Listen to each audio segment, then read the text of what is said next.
do you believe Shanahan will get San Francisco over the hump, Bart? It's tough, right? Because he's starting to become like Dan Reeves, right? Dan Reeves, in those, Denver Bronco teams, for those everybody that don't know that, he was always able to get to the AFC Championship. And before John Elway won his 2, he lost 4.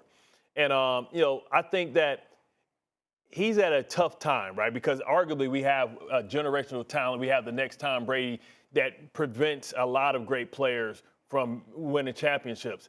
But it's his decision-making, and it's these gifts that he has, right? The fact that the offense, they didn't have a plan, and when you hear on the other side Chris Jones saying, hey, we talked about it, we had a plan that we're going to go for 2, he seemed ill-prepared. And it's time for this regime to cash in. And the problem is they only have 12 months to figure this out, Stephen A., because after 12 months, they're going to have to pay Brock Purdy. And Brock Purdy is making $900,000, so he's going to be making at least 40 times what he makes now. You already heard Brandon Ayuk say, hey, man, listen, I'm back if it's for the right price. So now you got to start taking things away from him. So, like, he has arguably the best roster. If you was go player for player and pick one for one outside of quarterback, tight end, and maybe defensive tackle, you're picking every other player. Okay, maybe Snead. You're picking every other player on San Francisco for that position. So he has to cash in on it. And listen, it's one move that I think that he can make an upgrade because now everybody's been hired. And it's unfair to Steve Wilks, to Wilks, that the fact that he's going to be unemployed after the hiring cycle. I said this before and I'll say it again. Rex Ryan would be my choice. And when you think about what Rex Ryan has done, and it seems like when you think about Shanahan, McCarthy, they go back with old school guys, right? Because they're from the old school. The only logical coordinator I think that can get them over the hump is a guy like Rex Ryan. Let me say this to you. I think that Rex Ryan is one of the greatest defensive coordinators ever. And any team that's looking for a coach to coach their defense. Listen, we know what the man knows about football. We especially know what he knows about football on the defensive side of the ball. But that's from watching him coach. But to work with him and to communicate with him and to see the fire in his belly when it comes to talking about defense, teaching defense, and the mentality that you're supposed to have when you're playing defense. Obviously, I don't. You know what I'm saying is true because you've been saying it for years. And I think that that's definitely the direction to go.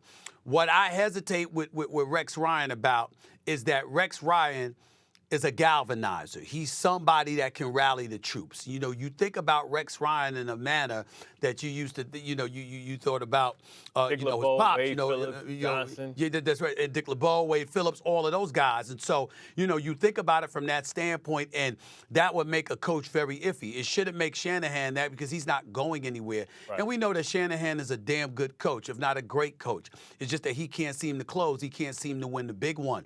I still have a problem with him letting go of Wilks. The guy gets there in his first year. They got a top 3 defense, and they tailed off at times during the regular season.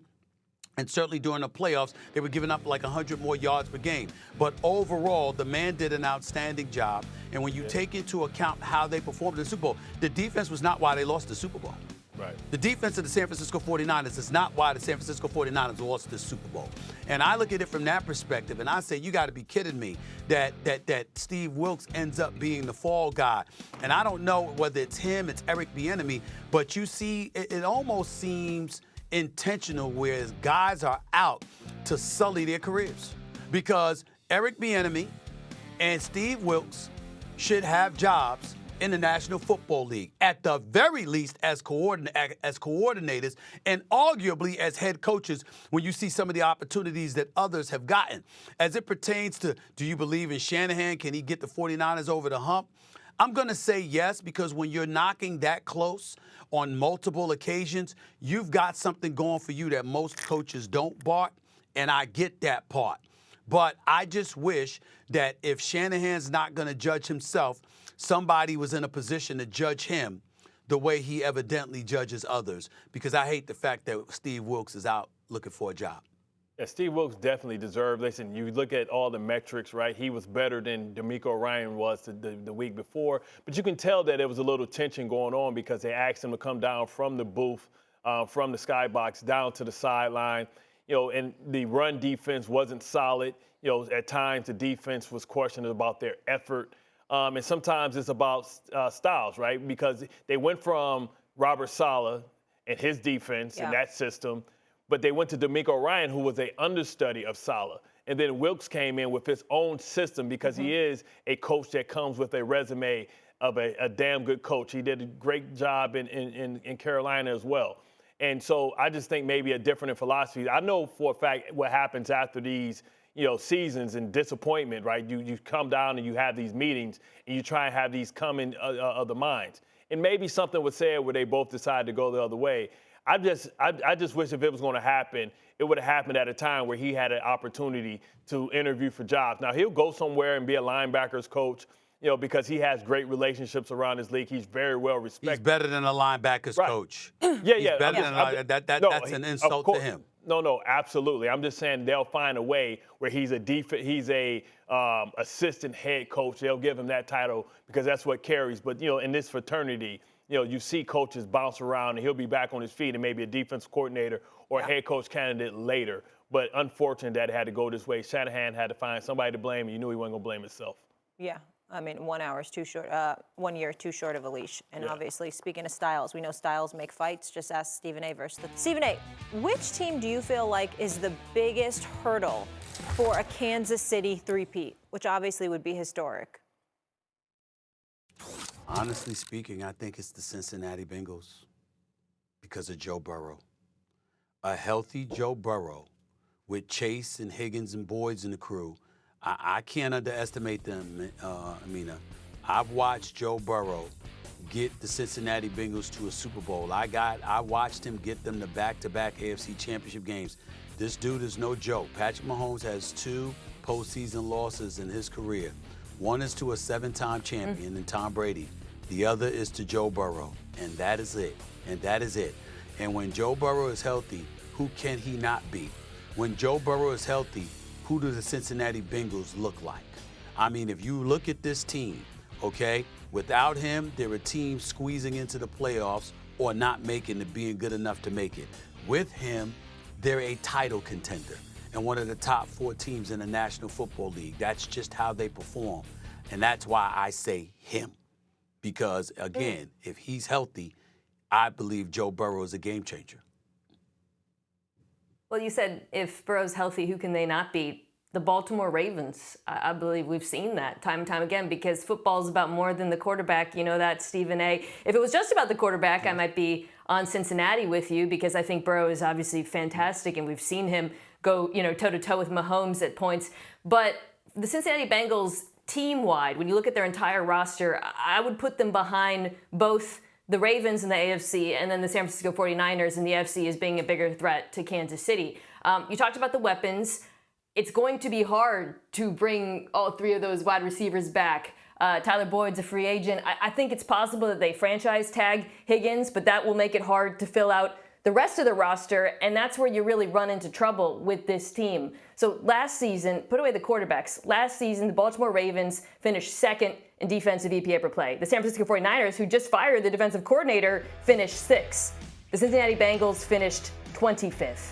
And I don't see a very clear path to improvement because of what I mentioned in terms of the rest of their roster. So I'm looking at these teams as complete rosters when I think about who can threaten Kansas City. And when you look at both sides of the football, as much as I love Joe Burrow, as much as I fear him, I think both the Ravens and the 49ers are more complete teams.